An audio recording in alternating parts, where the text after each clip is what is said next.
नमस्कार, मैं हूं आपके साथ नैना और आप देख रहे हैं न्यूज 31 उत्तराखंड। अब वक्त हो चुका है बागेश्वर बुलेटिन का। बागेश्वर में दिसंबर में अचानक से मौसम ने करवट बदल ली है। बता दें कि बीते दिनों तक सुबह शाम आसमान में बादल छाए रहते हैं, लेकिन आज सुबह से ही जिले में दिन भर धूप नहीं दिखने को मिली है।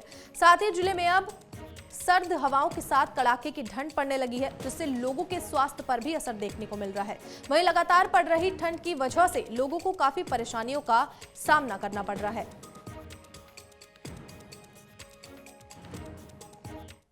बागेश्वर में ग्रामीणों के राशन कार्ड ऑनलाइन करने के मामले में क्षेत्र पंचायत सदस्य दीपक घसियाल ने युवाओं के साथ जिला पूर्ति अधिकारी का घेराव किया। इस दौरान उन्होंने जिला पूर्ति अधिकारी को ज्ञापन भी सौंपा। राशन कार्ड ऑनलाइन करने को लेकर हो रही लापरवाही की जांच की मांग की है।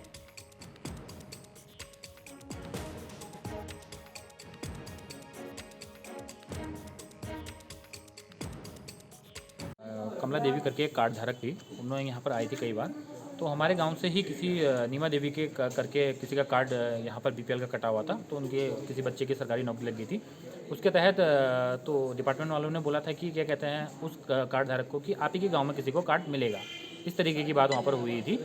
तो बीच में कुछ डॉक्यूमेंट्स ना होने के कारण VSO ऑफिस से उनको भेजा गया कि आप यहाँ पर डॉक्यूमेंट्स पूरा कर दीजिए। तो उन्होंने मेरे को कुछ अपने डॉक्यूमेंट्स दिए, मैं यहाँ पर जमा करने आया। तो वो मैं डॉक्यूमेंट जमा करने आया तो इनकी एक प्रक्रिया रहती है कि ये क्रमांक संख्या देते हैं। तो इन्होंने मुझे यहाँ पर क्रमांक संख्या नहीं दी। तो कुछ दिन महीनों के बाद मैं यहाँ पर आया कि यहाँ उनका बीपीएल कार्ड अभी तक नहीं बना हुआ है। तो उनके द्वारा मेरे को कहा गया कि आप अपनी क्रमांक संख्या दीजिए। मैंने कहा आपके द्वारा यहाँ पर क्रमांक संख्या नहीं दी गई। तो मैडम ने कहा कि आप मैडम ने सीधे सीधे मेरे पर आरोप लगाया कि आपने यहाँ पर कोई फॉर्म जमा नहीं किया।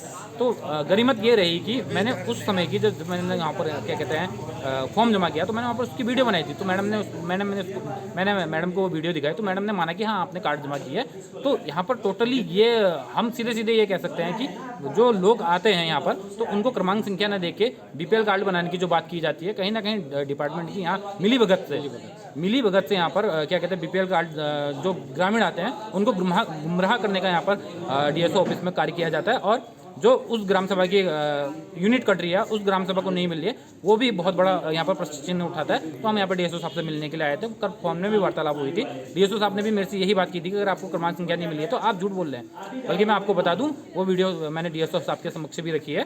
तो हम DSO साहब ने हमसे ये नहीं मतलब हमें ये बताया है कि जो भी हमारे DSO ऑफिस से जो भी जिन कर्मचारियों से ये गलती हुई है उन पर हम कार्रवाई करेंगे। और हमने उनसे ये निवेदन भी किया है कि जिनके द्वारा ये कार्रवाई की गई है, मतलब जिनके द्वारा ये गलती हुई है, तो उन पर कार्रवाई होनी सुनिश्चित आपके द्वारा किया जो उन्होंने हमें 3 दिन का इसमें समय दिया है। देखिए, आज मल्लारानपुर के कुछ हमारे युवा प्रतिनिधि आए थे। उनके द्वारा कल मुझसे दूरभाष से बात की गई थी कि हमारे कुछ कार्ड हैं जो अब तक नहीं हुए हैं। तो मैंने इन्हें कहा था कि ठीक है आप सुबह आ जाइए, फिर फेस टू फेस बात कर लेंगे। तो आपके सामने वो आए थे, बात हुई उनसे।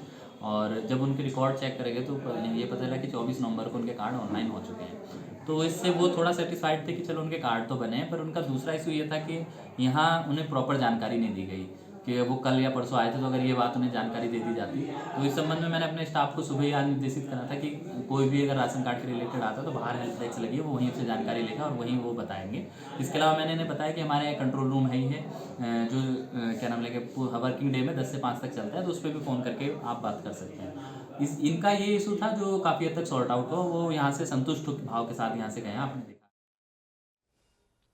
बागेश्वर में NSUI कार्यकर्ताओं ने कोरोना में छात्रों की मार्कशीट से खिलवाड़ करने का आरोप लगाते हुए कॉलेज परिसर में कुलपति और शिक्षा मंत्री धन सिंह रावत का पुतला जलाकर आक्रोश जताया। इस दौरान कार्यकर्ताओं ने कहा कि कोरोना काल के नाम पर छात्रों को ऑनलाइन क्लासेस दी गई, जिसके बाद जब आज छात्रों का रिजल्ट घोषित हुआ तो कई छात्र 1 या 2 नंबर से फेल कर दिए गए हैं, जिसका कड़ा विरोध करते हुए उन्होंने कुलपति से छात्रों के हित में फैसला लेने की मांग की है।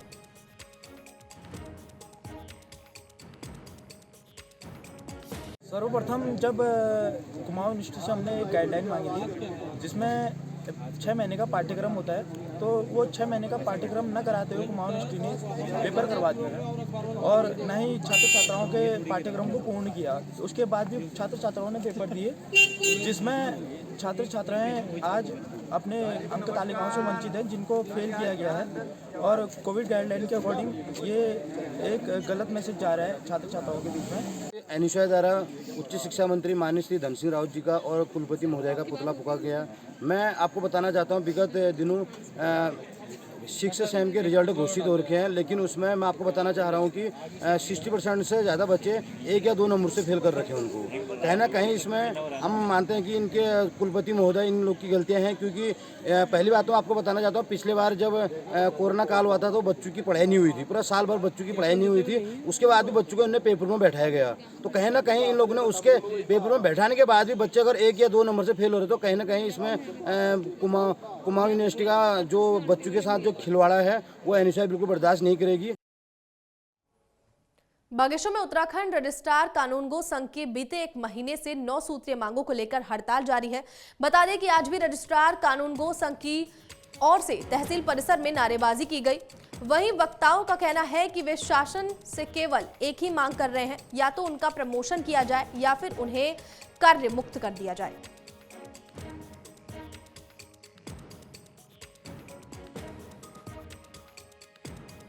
अब हमारी एक सूत्री मांग है, या हमारा पदोन्नत कोटिक्रम सूची बना करके सीनियरिटी के हिसाब से पदोन्नत की जाए, या फिर अगर गवर्नमेंट नहीं चाहती है तो हमें रजिस्ट्रार कानून से हटा दें, हम अपने मूल पोषक जो हमारा पोषक वर्ग है पटवारी वहाँ भेज दें। हमें इसमें हमारी अब मांगे हैं। 2 तारीख तक शासन और बोर्ड ऑफ ने समय चाहा है, और 2 तारीख के बाद 3 तारीख को हमारी प्रदेश स्तर की जो हमारी यूनियन है वो आखिरी फैसला लेगी। बागेश्वर में जिलाधिकारी विनीत कुमार ने बर्फबारी से बंद होने वाले रास्तों को लेकर अधिकारियों के साथ बैठक की।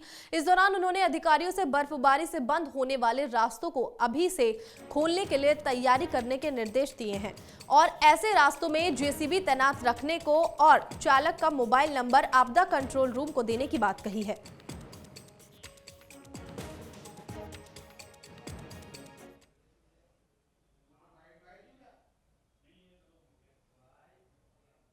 बागेश्वर में कांग्रेस मंत्री बालकृष्ण ने जिलाधिकारी कार्यालय के नीचे कल्याण सिंह को न्याय दिलाने की मांग को लेकर आंखों पर काली पट्टी बांधकर उनके परिवार के साथ सरकार का विरोध किया।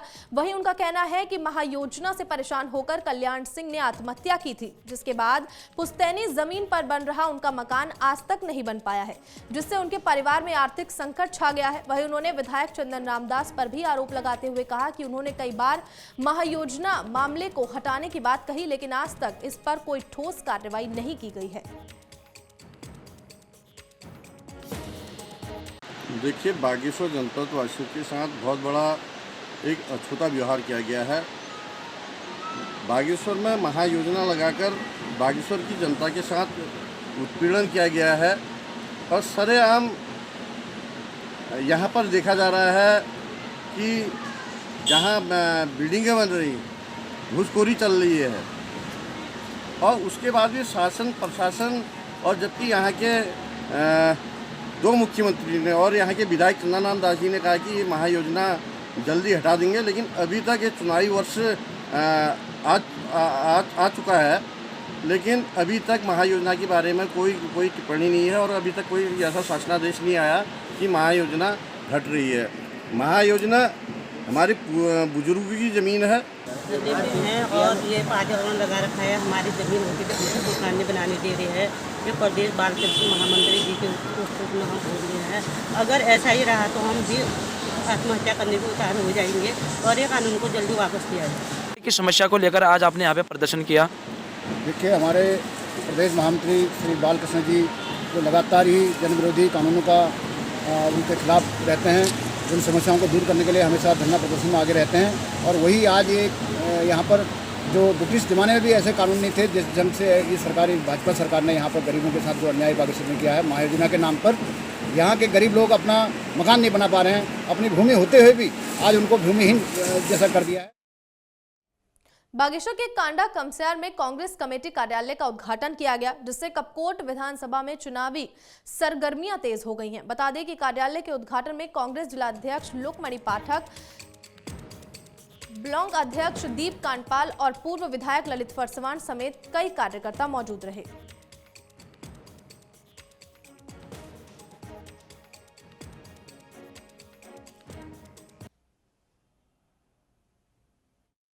मैं सभी का यहाँ पे तहे दिल से धन्यवाद करता हूँ कि आपने यहाँ पे कार्यालय का शुभारंभ करने के लिए आप लोगों ने साथ में पूरा सहयोग बनाए रखा। मैं आप सभी लोगों का तहे दिल से धन्यवाद करता हूँ। आज निश्चित तौर पर पहला चुनावी कार्यालय कांग्रेस पार्टी का कांडा कंचार की धरती पर खोलने का काम किया है। ये इस बात का आगाज है कि निश्चित तौर पर चुनाव का रण कांग्रेस पार्टी जीतने जा रही है और जीत के नए आयाम पूरे कांडा कंचार दुर्ग नागुरी कपकोट में स्थापित करने जा रही है। गरुड़ के गागरीगोल कीर्तिमान स्टेडियम में दर्जनों लोगों ने आम आदमी पार्टी की सदस्यता ग्रहण की है। वहीं कार्यक्रम के दौरान प्रदेश उपाध्यक्ष बसंत कुमार ने जनता को संबोधित करते हुए आम आदमी पार्टी की विचारधारा से सभी को अवगत कराया, साथ ही विपक्षी पार्टियों पर निशाना साधा। इस दौरान उन्होंने कहा कि जनता परिवर्तन चाह रही है, जिसके चलते सैकड़ों की संख्या में लोग आम आदमी पार्टी से जुड़ रहे हैं।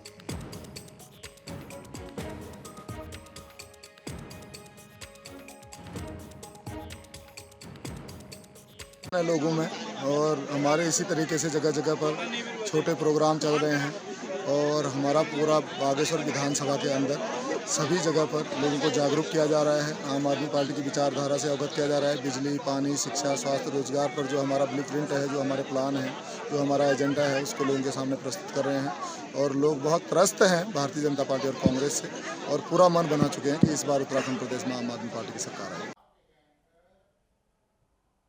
फिलहाल बागेश्वर बुलेटिन में इतना ही। आप बने रहिए न्यूज़ 31 उत्तराखंड के साथ। धन्यवाद।